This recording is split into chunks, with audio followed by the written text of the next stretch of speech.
I have been the #3 agent in the country, and I've never posted it once on Facebook. Nobody would know, because I don't post any, because nobody gives a shit. So I have gone like the complete opposite way. So if it's not for the consumer, I don't care.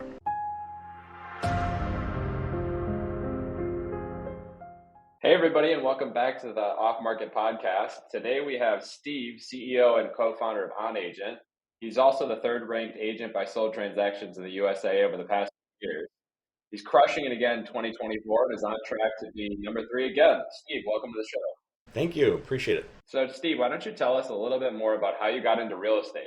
If I remember, you were an engineer that transitioned into a real estate agent. Yeah, absolutely. So I was not a software engineer, but an engineer working really with software. It was called an integrations engineer for a large healthcare company. So we were like Fortune 15, so a really large company, pretty good job. Did that for 12 years, but really wasn't my passion, right? So back then I was healthier, younger, so I was doing marathons. I did an Ironman. I would go home because I wasn't kind of passionate about my job.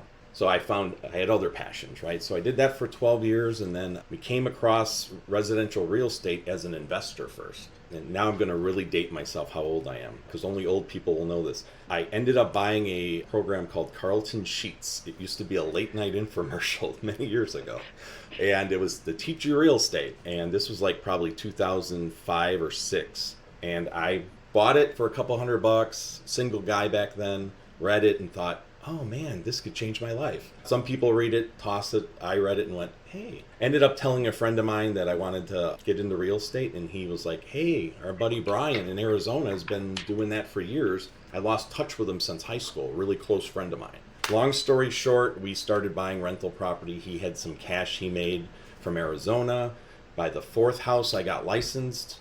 It became a company. We bought 27 houses before I quit my full-time job. So in 2007, we bought 23 houses, mostly new construction. I've bought 73 single-family homes in my life, even though none of them are recently, because back in 2009, 8, when all the recession, the Great Recession happened, it was not a good time to own one house, and we owned 65. So that was not a good part of my life. But we started as an investor. I never really got into wholesaling per se. We bought from wholesalers for sure. I had some good friends who were wholesalers that would spot deals. But in our height, we managed 65 properties. I had 3 crews rehabbing homes, because everything from like home 27 to 70 something were all rehabs. We were buying them discounted. But those first 23 did me in, because that's when money was free and credit was, they would just give you houses. So we took the houses, and it didn't in the end, it didn't work out because the environment, the banks were starting to fail. So, but that gave me the good experience to I was in real estate, touched the good life really briefly. And then when that didn't work out, I started heading to, I had to make a choice back in about 2012. Do I go back and work as an engineer, or do I try to still do this real estate thing? And I chose to stay in real estate, and at that time all these big companies were starting to buy the foreclosures, and that's kind of where the next realm of my stages. But I'll let you, if you have any questions or if you want me to keep continuing, just let me know. No, I think that's right. And I think so many people had a similar experience. And I honestly don't know if we're going to head towards it again, because everybody kept buying properties. And now you've got interest rates above 7%. And it's like people don't learn. Yep. Yeah, so I don't know. So, but that experience was, during that time, especially since you guys work with a lot of investors, right? Not so much real estate agents. That's what I started at. I was an agent just to make commissions on my own deals. I didn't work with outside folks, but I learned, we did it all different ways. We raised our own capital. We did hard money. We did soft money, self-directed IRAs. I did 1P private placement where we raised like $500,000. So we did it all. We tried to stay with as much private money as we could. We got into hard money when we needed to. But yeah, it was all pretty good learning experience. Kind of burnt me out a little bit on the investor side back then. So I kind of like the realm I'm in now, where it's really helping other folks navigate real estate. But yeah, we got into, I ended up getting into some of the big institutional companies is what happens after. From that experience managing 65, even though it doesn't sound like a lot now, back then that was a lot. There wasn't these big companies owning thousands of single family homes. So my experience fed well into there. I ended up working for 3 different companies. One of them I was vice president of a really large institutional company. Back then they owned 27,000. We helped them get to 37,000 homes. I managed a team of 46 people in 3 states. We managed 4,900 single family homes, and it was property management, and I did not like it. I liked the scale and the growth and how fast, because I have like high ADHD and I need things to be right on the verge of chaos. So even if things slow down for me, I kind of create other projects or something to keep me at that level, right at that chaos level. Property management just wasn't fun, right? It's not a fun industry, especially when you're at a high level, because all you would get are the complaints and the people and complaining up and HR stuff and all that stuff. But ended up going to another company, which was at that time like a division of Blackstone, and I had a team of 6. This is really what changed my everything, I think, was I had a team of 6 assistants, 8 agents in 2 states. We rented 1,253 homes on the MLS in 2016. I did all the pricing. I did all the negotiation with realtors. The agents would show the homes to people who didn't have agents, and we would take 500 to 800 leads a week. And my call center, the 6 folks who worked for us, would take those. They would also enter them on the MLS, and we came up with this system that would get through rentals, because I worked for the largest rental company at that time in the United States for single family homes. So being able to see that level of scale and how big companies do it, it's different, right? I got to see something, and I know that now. When I became a realtor, and you thought maybe you didn't know why you were being successful. You started out and you're like, why is nobody else doing this? Why is everyone doing the same status quo stuff? But I got to see what it looked like in scale, and I think that's been part of the trick, to be honest with you. Yeah, that's the sunk cost fallacy. Yeah. They're like, well, if everybody else does it this way, then I must do it that way too. Yeah, and in this industry, that's all over the place. It seems like it can't be. To me, because if you're different, you kind of just stand out if you're different. But so many people, it's either fear or afraid to be different, or the people they're learning from, their mentors have always done it the same way. So it's the same thing like for an agent, you're told to go cold call and door knock and bother your friends and family. And I have never cold called, door knocked, and have never asked a friend or family to use me, ever. It's uncomfortable, but now that stuff doesn't work as good anyway. Like, none of it works as good. Even your friends or family if you're a realtor, don't want you to bother them. They don't want you to, put them on a 36-week drip campaign or something that other people are teaching. So it is hard, because I think I buck the system a little. I don't fall into that groove that they just want you to fall into. But yep. Yeah, well, I mean, clearly it was the different stance that set you apart from the pack, right? So you go from owning all these single family homes to then going into large institutions to then the next phase of your life was becoming one of the top agents in Illinois. How did that happen? Yeah, so slow at first. Well, maybe not slow to the average agent. For me, it was slow. But the first year we did 16 deals. I didn't cold call, door knock. I think I did like 3 open houses in my life or something, and just thought, I only did them because you're coaches and people kept telling you to kind of do them. But we ended up doing referrals at first. I tied in with a referral company, started closing them, and that's how we would get our leads. And then when I first started, I did something that most people don't do. Because I came from doing 1,200 rentals in 2016, and I quit my job. Like, I quit a good job that I did like. What's inside kind of an executive inside these large companies for real estate, because I thought I could be potentially successful, and other people were like, you should run a team. What are you doing in the corporate world? Your personality doesn't fit in the corporate world. You're an entrepreneur. But you only know what you know. You're like, this is what I know. I didn't think I could sell anything. And so what you kind of figured out is you become successful by not selling, by like being a trusted advisor and just giving people options. And so when I started this, I got into the whole world of studying almost like consumer behavior. Like, there was something called a lot of people don't know this, even if they're realtors, but 2015, National Association of Realtors had something called a danger report, and it told you about the biggest threats to the industry. And it was like the most money they ever spent on a detailed report. It went through associations, MLSs, realtors, lenders, and it kind of backfired on me. came out, and the number one thing was agents are basically not experienced enough. That like the consumers hit them with a reality that, you know, it's a low entry, right? You're just not getting so it kind of backfired on them. A lot of those have pulled off. Even if you Google it today, I think you only find one spot it's in. All the videos have been taken off. But because I started 2017, I used that as my market research, honestly. So instead of me going out trying to meet the needs of what the consumer was, I was like, this is only like a year and a half old. They did all that work. So on there, it basically just told you commissions are coming down. People want to save on commissions. Institutional companies are coming in and buying, and that was a threat. I just built my model, a business model around that. Literally built it around meeting those needs. And then that's kind of what we did. A little later on, I got into things called actually it was on one of my first, I had started to become successful. I landed some big institutional clients because of my background. We ended up going that direction. It took months. It took like 9-10 months of me trying before I could even get in, because nobody knows you and they're so big and you have no experience selling homes for them. You work for them, but a lot of people have worked for them. They want experience. But I got a chance. They said, we're going to give you a chance. Usually we look for somebody with more experience. They gave me 3 houses on a Friday. We sold them by Tuesday or something. So I didn't goof it up. And then we got in there, and then my systems from being an engineer just kicked in, and I created systems. And that same client, so 2019, we sold 119 houses my first full year.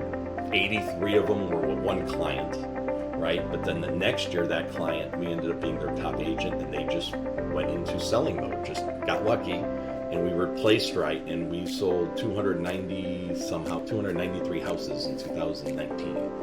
So in RealTrends, we were the #1 agent in Illinois. We were the number 10 agent in the country, #1 agent at RE/MAX across the country. So it got me on the radar. Nobody knew who I was because we kind of came out of nowhere.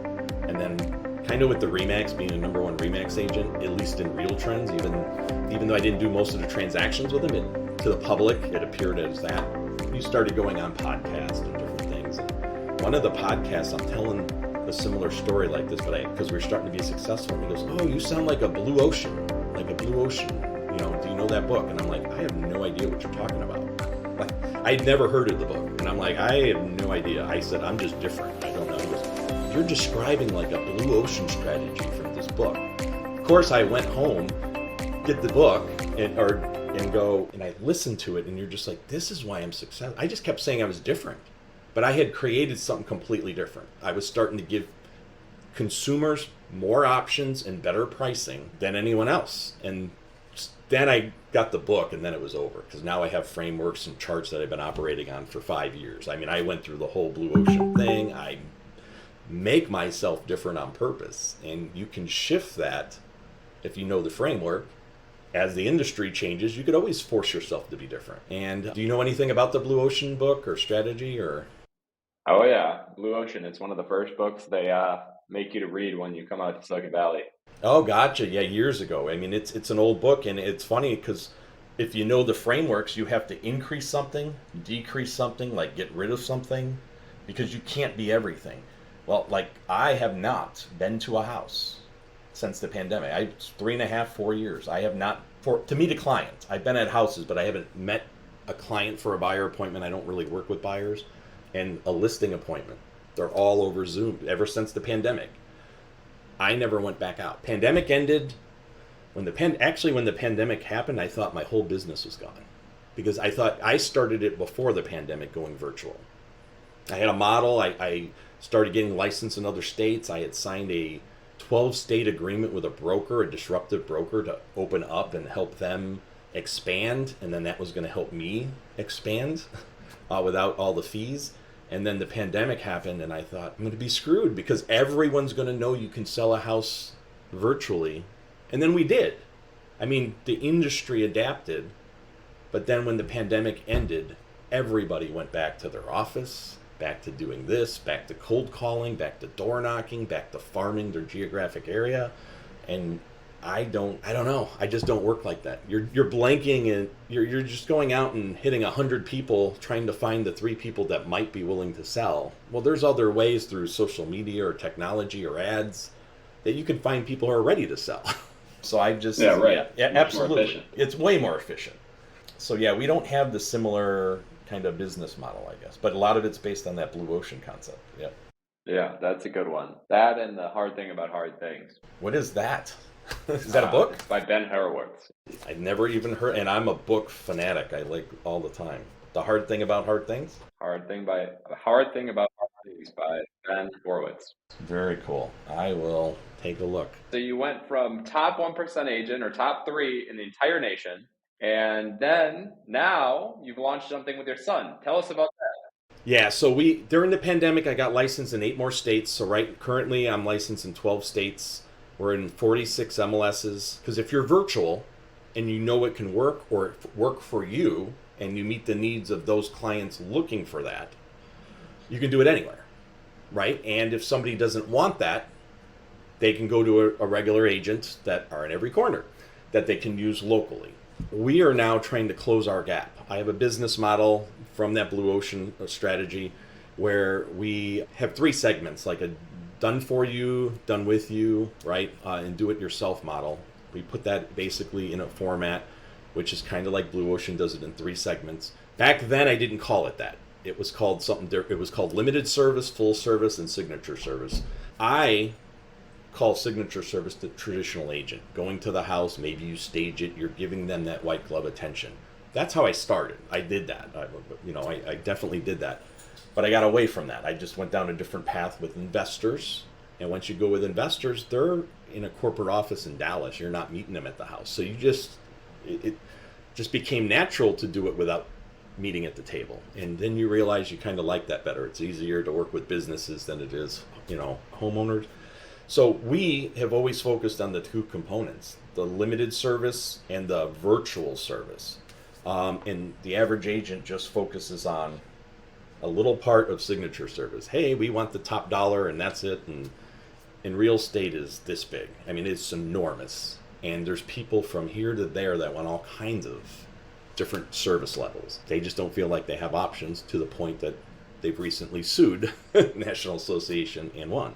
So, but now, twofold. We started the concept of creating a new startup, and it's called OnAgent, and it's just being launched. Like, we just officially launched like 2.5 weeks ago. Depending on when this releases, the website will be partially done or not. But we have a community now, actually at rethink.realestate for agents only. We ask it to be for agents only. We're an agent accelerator, an agent growth accelerator. So it's not an open platform. But if you go to rethink.realestate, it's a free community. You can just go on there, and I will start trying to help folks kind of become more consumer centric, kind of see things from a different angle, I guess. But me and my son are doing that agent accelerator kind of twofold.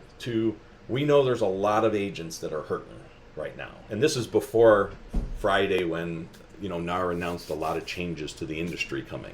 So the industry's really hurting now. But when we started 6 months ago, we could sense that people needed help. They weren't necessarily getting the right guidance for a modern world. We kind of see that because we can see our rise and other people are.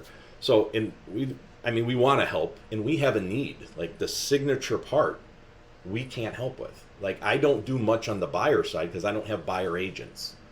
I use software that I can get agents to any house within an hour, kind of like Uber.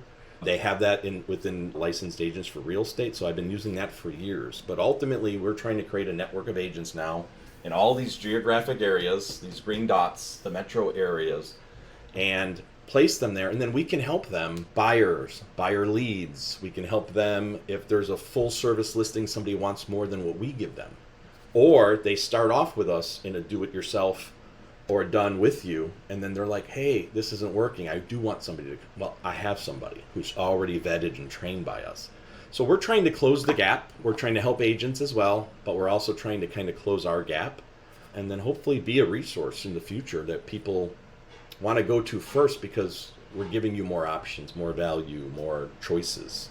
And I think that's what consumers want now. I know that's what they want, but they want choices. They just don't want to be told it's 5 or 6%. And clearly that's played out. Even though I've known that for 5 years, we've been kind of quietly doing it, right? And now we're not. Now we're out there, and that's why when you call, hey, you want to be on I'm like, yep, I'm at that stage where I'm starting to get on podcasts now. And I think the industry needs it now. Yeah. Years ago, I couldn't help anyone. I was just going to offend people and they didn't understand it. And now the lawsuit actually, even though it doesn't help every agent understand it, at least it's not just coming from me anymore. Like, regardless of what you think, if it's right or wrong, or you want to argue about the lawsuit, there's something going on where the consumers don't feel something. They're not getting enough information or something. So now it's a little easier to talk about it because I think I can help, at least agents, right? So I love it.